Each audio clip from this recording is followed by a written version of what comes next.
de bia meka se yese oba wani wanyam no tirinwi nanso be wie be wanum na ase ayekoa enche da ntwa yie te wo se wo se ahoden ba mu na wanum ye kama na wo kasa you talk with confidence enunti ena mene opanyini ebetwetwe nkomo na ofri Active Point Dental Clinic ono ena wo ye general overseer ma sa adwumakoi ye no entwetwe enkomo panyini mache yeah nua akwa abanso na active ma kache bokode Kristo Adom Active Point bibi ekoboko ye de nyankopon ase pa na yesi bibi di a polishing area minim se shoe ni a polish yesenso ya polish mekoso achia wona ohwe nyina yesen ya polish okay de dodo na edinim ye cleaning meko hohoro mesenso na dentist efre polishing okay scaling and polishing enti e kan sa ne se unse ye wo bi a ne sin fita mi minim obi a ya wo na ne se e green na yellow da ne mum nuane a ye didi koye mu no na esan se e hyewo ye num nti no na abeta hwa friend calculus na wa didi bia no wo bi se wo didi fa wanum nko ana ebi eka wanum a nhwemu ene afutu a yetatu obia funse nka every 6 months no ko hu dentist na plaques na ye kan plaques a o de wo fa hwehwa ade na abeta wo sen enchen a ebi yellow na wa obi wo kura free ne sen ase no aba ne sen anim a o sere kire wa utum se ehyehye ho a ya na se nipa no ye nimonyamfo a asem a obeka bia na fe na wadwen nko asem na wo kan so bi na seno na wo kohwa egu nipa bibiri animu ase obi kura anim kura ase ye obi doctor na dwuma ne se wanum hu nko na wo hwe obi ye dentist a onaye wo ya amfa nko ho se utie wo ya gese bia wanya kaka bi ana osen yo ya na adane utipaye no pe na dentist ebamu da bi ba me twitwi me se twice a day still na aduane sa da so e wo se me sa ba normal brush na de brush yes no enti unse tufu se enkofa de anu odin bibiri okofa de anu odin bibiri a osen no de edwira osen ho no na akwa no ye fe no NML no se o twitwire osen na utwitwi ni dendenden a ehino enti no bi wo ho a na otimi kra the ice block tu nanum ewe a on tehwe ba se o nyini no o se mede ade enwunu komanum ana mesen efemfem okay that means NML no ho atechema ahi enti se o brush a fa brush anu ye mre uwie ano pa waye na nwumre nso atwitwire no eye dan a nuane bi ebeka ni titru the occlusal areas e kan occlusal areas a ba bia o de wesa ade no nessa wo sene mu ntokro no ededam wo aduane bitumi ebi na da TV so enti kwabra na ese ntokro ni wo na aye green sa ana ayesa no aduane me de ayese ya me de ba mo betumi ayiyi ama me adwuma ye ya no oh okay na no wa anya e ma ho kwan ma wo se no broni beka se cavity tokro ebeda usim tokro beda usim anya se o keka ko ba bia ayese osin ukotu na osin sutu a ye ni madwumaso a esen eye wo ye nipaduam ana ye num se obetimi akasa wadwuma wuye se osin atu a enkaje se ye de microphone no ben wa no pa ansa na words bi wa watimi aka ama atifo ne ahwefo atene yie ebi se osin no wo pronounce bibia wo hia wo tang no wo techrema ene wo sen no ene wo lip ene keka bom ema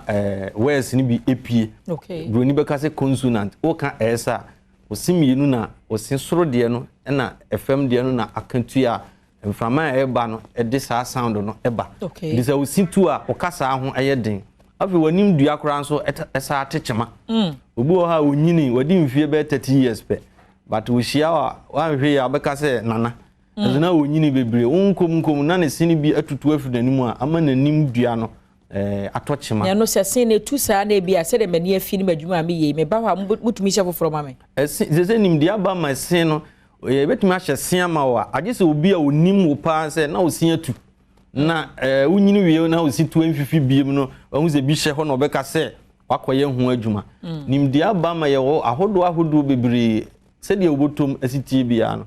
se o dentist etumi eye ma no na Active Point Dental Clinic ye bam na unyaba Kristo Adom ye nkrabata no doso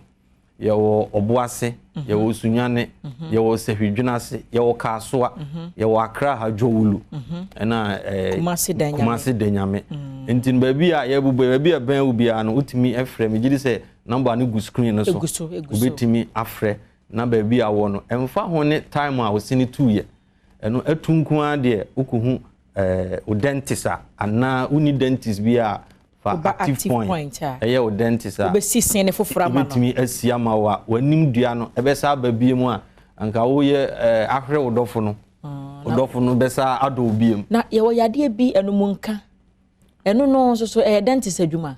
enumunka ɛmpa sɛ halitosis no enumunka saa we na yɛ me de pa obi wo se me de achia enko wanumka nioma bebre na ɛba yɛ num ade enumunka ɛba se tokro da osimu a likely sɛ obetumi anya halitosis ana bad breath sɛ wo gingivitis a obetumi anya halitosis yɛ ka gingivitis a sɛ organ no ana wo se achi nam no ayɛ kuro sɛ wo tenatena ho obi ayɛ kuro no opentem onni hu dwuma na advance ko periodontitis eno no wanhwe ya na ye koye wo major surgery bi a anhwe sikase mu na wantimi obi atena ho ama ne sin nyina tutu ne sin ba ku ne tuye but ono nko ana okoton da bia oni adaje na nimra ne ho so no na as early as yes ba ku unya yade bi sa ba ku frase etu na wa mpɛ ho ayi etimi dwiri wusidi nyina ebu nyame nyansem nso ayɛ sene 32 even number yes. That means omu depend on ho okay obi a boa we say the friends war no we kura we nsa na we kura we nsa di obi si dan now the force ko yi blog ba ku free mu a dan na ho den no wa sheki no sa na esenti ba ku free mu na wa mpɛ ho pumasi bra wani mura ho so no obehu se de aka no na next one so atu wani mura obi ani wa na sin 15 na 32 nyina atu ye eye ba ku mienu miensa gese bi ankwanhia bi na unya ye na bi a etu ye etimesere se osin ya o ya ententran nka se wa wakoto aduro bi anom ama painkiller de unya no mpe ebeko na emum the fundamentals ya politicians no etaka no eno one resolve ama na mfiri ho a ekwa ebesa aba na wo se no na wudi no dem na nse wetime hu obi oni ne kasa se nhoma bi sesane se so bia no ye de ade a eno ye fe no braces okay ne ye de nipa dodo na nim se ye de bo life ebi ewom se bi de bo life de na emum no 99% no obi wo open bite ye kan open bite a osra se esen ya ye hwe yeah 1 2 3 de ba form no ti miensa na esan so form ho ni nyina no we wa kan esen esi no ntumi nkansi so yetimi de correct obi wo under bite obi kan esen esi so abun se esoro ede no aburo form de no so aburo so okay normal at the normal circumstance ese esoro de bro fm de nso kakra bi se de ubenya we always said duane a ebesi so yi eno kura se wunya wrong occlusive yi a se ensisu yi a etimi ma wo se no sisie no esei etitiri ona wo si tu a onsie se wo se ba ku tu a wo ka kire se ne se gab na abeda ho enhyehyɛ foforo ndo bi wo ha wo se o na mi ni gire but mi ni ya no me se kwan ebede dantemo unkobusa no na ebi tu ya wo ensi nti se wo underbite ana wo overbite ana wo crowded mouth ya ka crowded mouth obi esrecha obi se ne se no aye prekesin wo nanum eno no betumi akohu dentist na why sa braces ni bi e dia na de ma active point de dance ne se if we be fast braces eno no free America US na technology ni free ho na aba within 6 months no na wayi a wanya ahyehye kama mpanimfo nko na ya na se nkwada so so tumi hye sa braces obi tumi ehye bi na emu de ya na etufu ni se oma na omo ahyase a wa hu se wanya ofaase aha unze bia fifi na se bia fifi nti ama na gudie mu school kura no ontimi nka no ho nko nipam no eno no o correct a unya results no ntentem ana ne bo no so ya na ewo fam okay do wanya 80 years kura na o se uhye braces a